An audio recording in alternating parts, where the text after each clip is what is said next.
আমার স্কুল জীবনের বন্ধু মনিরুল। আজ ফোন করলাম তাকে।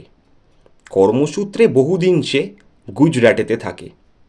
প্রথমেই ফোন করে বললাম, কেমন আছিস ভাই? বলল, আমার খবর বিন্দাস, তোর খবর জানতে চাই। আমি বললাম, চলছে, নতুন আর কিছুই নয়।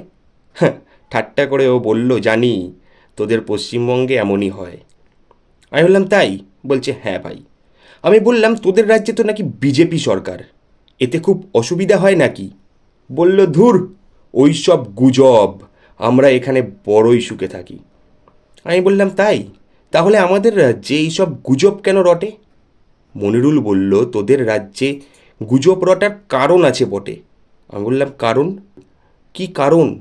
আমি জানতে চাই।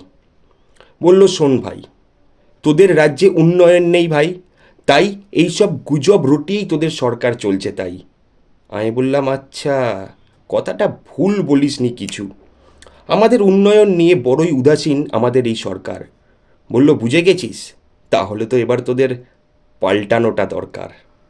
আমি বললাম, হ্যাঁ, আজ বাংলা একটাই কথা বলছে, পাল্টানো দরকার, চাই বিজেপির সরকার। ভারত মাতা কি জয়।